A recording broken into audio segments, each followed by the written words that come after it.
நீங்க சொல்ற மாதிரி விசிகாவின் அதனுடைய பாதையில ஒரு புள்ளி இந்த முதல்வர் பதவி அப்படின்னாலும் கூட அடுத்த கட்டமாக விசிக என்ன செய்ய இருக்கிறது அப்படின்றத உங்களுடைய அந்த பதில இருந்தே ஒரு கேள்வியாக கேட்க வேண்டி இருக்கிறது.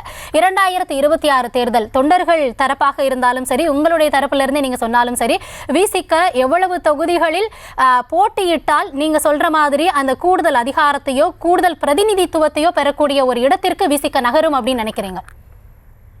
அதாவது ஒரு ஒரு கட்சி, விடுதலை சிறுத்தைகள் கட்சி, அதனுடைய தலைவர், எங்களுடைய தலைவர் எழுச்சி தமிழர் அவர்கள், அவர் தேர்தல் நேரத்துல அந்த பேச்சுவார்த்தை குழுல உட்கார்ந்து அதை பேசி எவ்வளவு தொகுதிகள் பெற வேண்டும், எல்லா கூட்டணி கட்சிகளுக்கெல்லாம் எவ்வளவு கொடுக்குறாங்க, நாங்க எங்களுக்கான வலிமை என்ன, அந்த வலிமையெல்லாம் தலைவர் அவர்கள் முடிவெடுப்பார். தலைவர் அனௌன்ஸ் பண்ணுவாரு.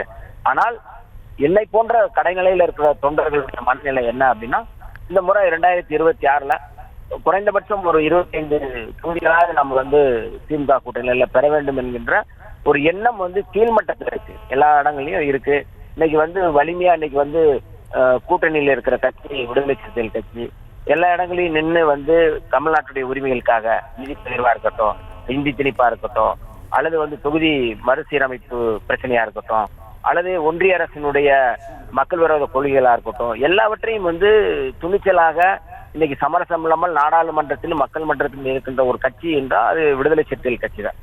அதனால எங்களுடைய ஆசை அப்படிங்கிறது கீழ்மட்டத்தில் இருக்கிற கடைநிலை தொண்டர்களுடைய விருப்பம் அதுவா இருக்குது. ஆனால் தலைமை என்ன முடிவெடுக்கிறதோ, எங்களுடைய தலைவர் எழுச்சி தமிழர் அவர்கள் என்ன முடிவெடுக்கிறாரோ அந்த முடிவின் கீழ் நாங்கள் கட்டுப்படக்கூடியவர்கள். அந்த அடிப்படையில் 2026 கட்டாயம் விடுதலை சிறுத்தைகள் அந்த 26 தேர்தலில் ஒரு மிக முக்கியமான அதிகாரத்தை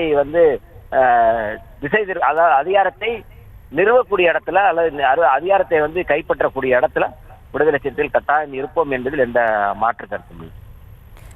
கண்டிப்பாக விசிக இல்லாமல் தமிழ்நாட்டில் அரசியலில் யாராலும் காய் நகர்த்த முடியாது அப்படின்றத 2 தினங்களுக்கு முன்பாக உங்களுடைய தலைமையும் கூறியிருந்தார்கள், நீங்களும் சொல்லியிருக்கீங்க.